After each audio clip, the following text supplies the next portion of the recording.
What's up guys, Squidoode here, and today I have a build tutorial for you on the Micro-Clapton coil. And what this coil is basically a bunch of Micro-Claptons twisted together in the zipper style. So this is a build that I did about a year ago, and in recent months I've been seeing it revisited in a lot of different variations. So I originally was going to do a tip and trick video just on how I do the Micro-Clapton technique, but I decided to go ahead and do a full build tutorial. So with the Micro-Clapton, what we're going to be doing in this tutorial is using 30 gauge as the core for the Clapton. Now you can reduce that core down to 32, 34, 36, 40, but I'm going to be doing it using a technique I'm comfortable with, which is freehand. And I know that I'm going to get a lot of comments and people saying, you know, why don't you just use a swivel? And quite honestly, with this technique, when you're using that fine of a wire, if you mount it to a swivel and put that tension on it, it's likely to break either at the chuck of the drill or at the end of the swivel. So with this technique I'm about to show you, it's actually pretty easy once you get it down, and you can do all kinds of full lengths as long as your arms can span out. So let's go ahead and jump right into it. So for this build, I will be using a drill. I'm actually going to be using two types of drill.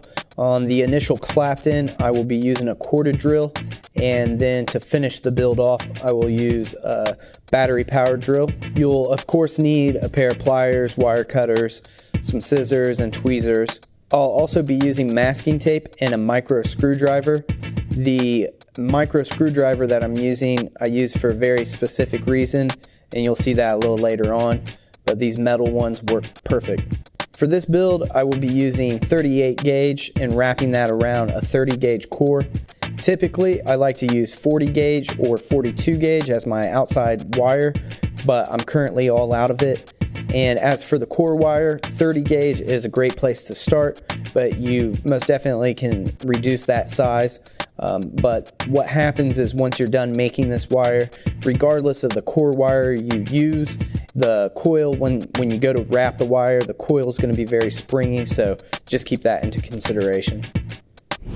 So the first thing we're going to do is we're going to take our 30 gauge that we'll be using as a core, and we're going to straighten out a piece. And the thing to keep in mind is that we're going to make this really long Micro-Clapton, and then we're going to cut it up and twist it together. So the length that you do is up to how much wire you need. We'll be doing this 2 times, and when we twist them together, we'll twist one set one direction, twist the other set the other direction to get that zipper style. So I kind of just go as long as my wingspan here, and that usually seems to be enough for one.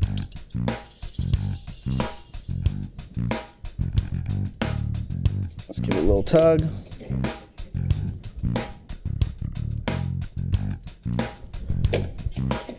Go ahead and do this twice.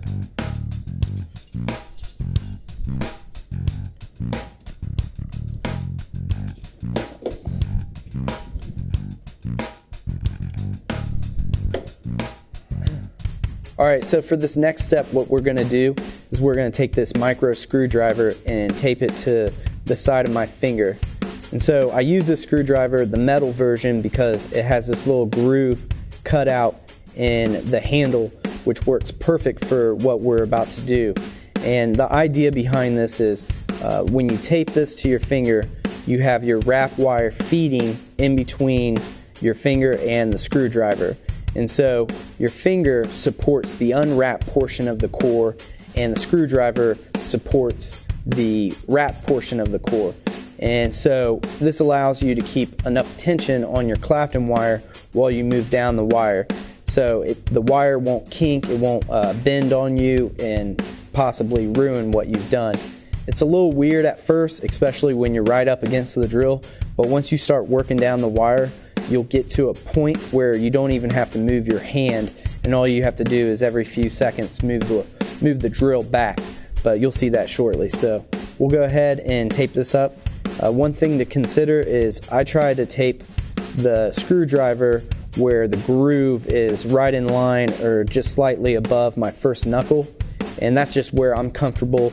with having my core, or excuse me, my wrap wire coming out and feeding to the core. So we'll go ahead and get this taped up.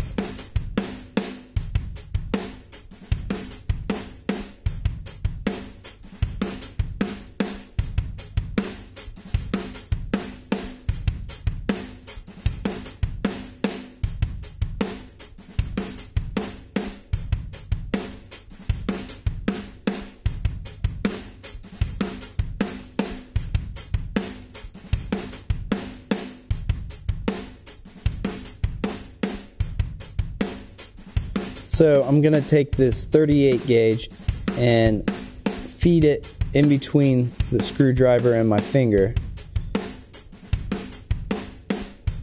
And once you get it in that groove there, that's what you want, right there. And what I'll be doing on the other side, I'll be holding tension on this wire.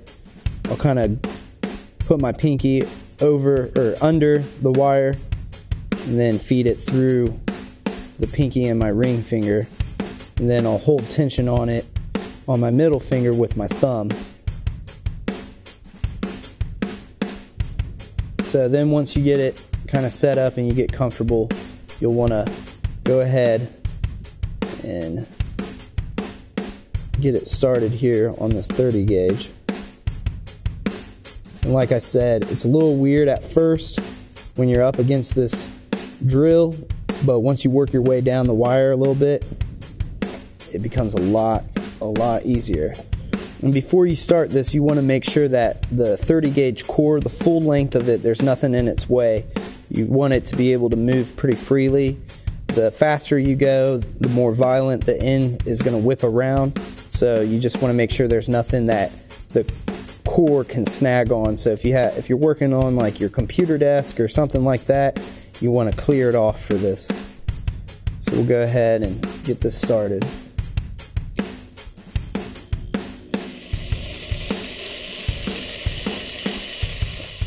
Now when I'm up against this chuck, I'm not really too worried about trying to get this wire tight, but once I can get the screwdriver up against the back end here of the core, then you're ready to go.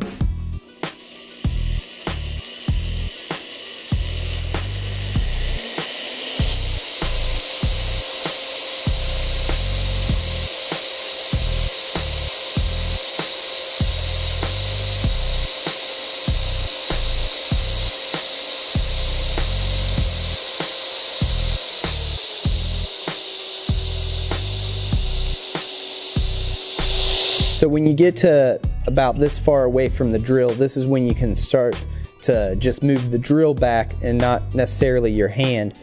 And what you'll notice is when you're wrapping this, the wrap portion might want to contract on you a little bit. And when it does, that's just when you know it's time to move the drill back.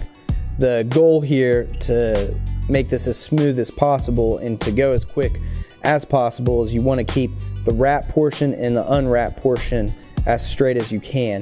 So if it starts to bunch up on you a little bit, just move the drill back or move your hand, and you can get to the point where you don't even really have to pay attention to what you're doing as long as you're moving the drill at a nice even rate.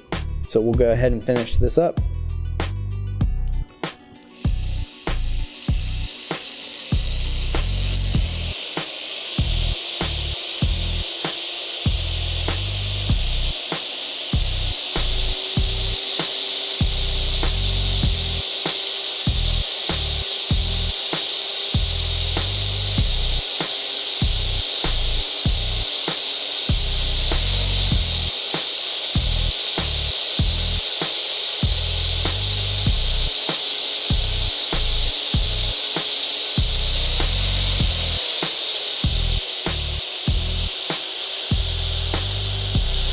So once you get done making your Micro-Claptons, what you'll want to do is cut them into 6 to 7 inch lengths.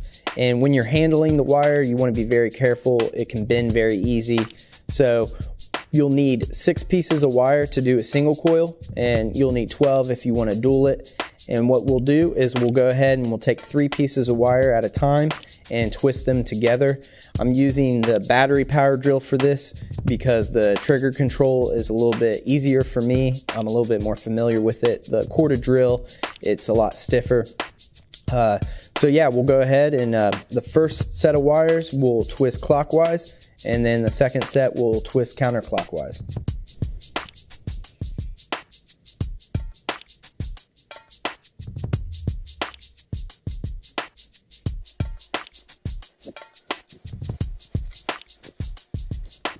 Alright, so what you'll want to do is when you get this mounted in the drill, since we have 3 cores or 3 pieces of wire, you want to try to get them flat, and you'll want to be careful when you move your fingers down, but what I like to do is to get them all parallel to each other, and then I'll grab onto the end and kind of bend it so that I know that my pliers are holding it securely. But you want to make sure that there's no slack in all 3 of the wires and they're all nice and even.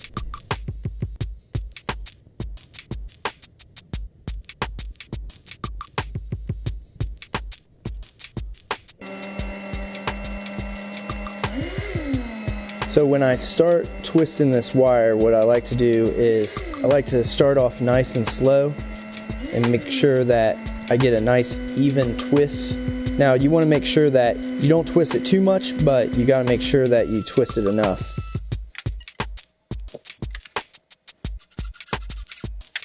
So just for fun, I'm going to go ahead and helix these wires with a 38 gauge.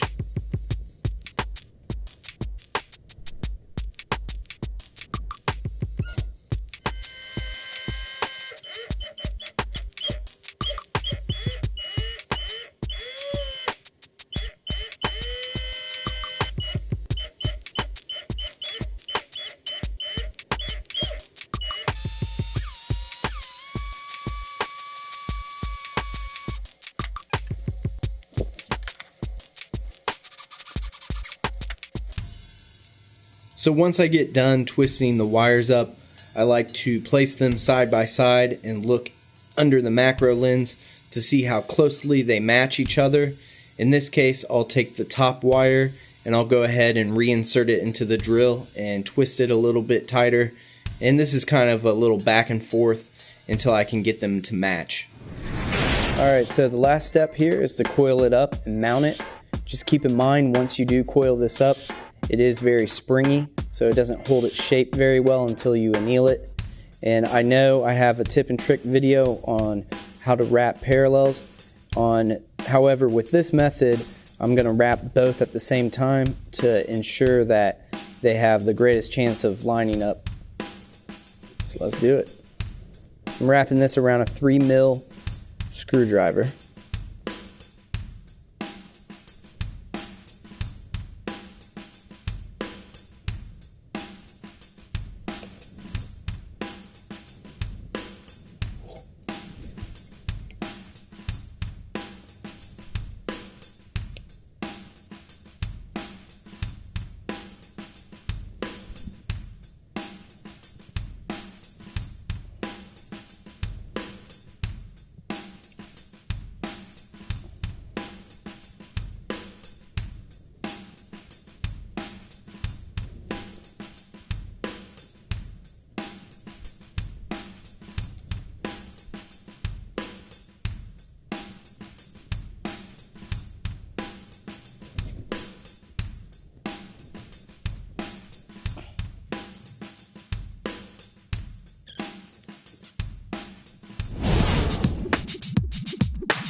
and that is the Micro-Clapton technique infused with the zipper style. Threw in a little helix just for fun.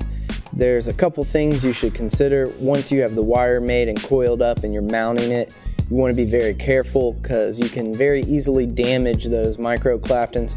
I actually messed up the outside wire on the negative post. I slipped with my tweezers and it cut the Clapton up. Still works perfectly fine, but it's not the best for photos. And if I would have done this again, instead of doing 5 wraps, I would have done 4, so I would have had a little bit more clearance. We built it on the new Twisted Messes version 2 atomizer, which is that dual post, dual hole design. I really love it. Ironically, I'm using the Twisted Messes 150 watt device in the wattage mode. Single coil, 0.37 ohms, 120 watts.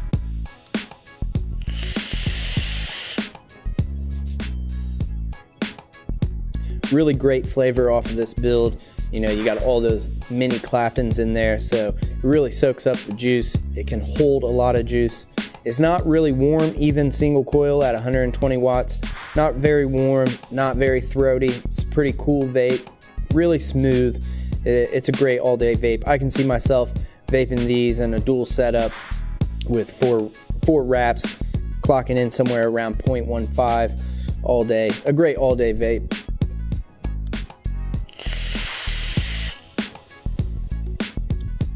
Really smooth, great flavor. So yeah, that's it. Hopefully this was informative. Thanks for checking it out. Leave a comment. I'll try to reply to them, and we'll see you next time.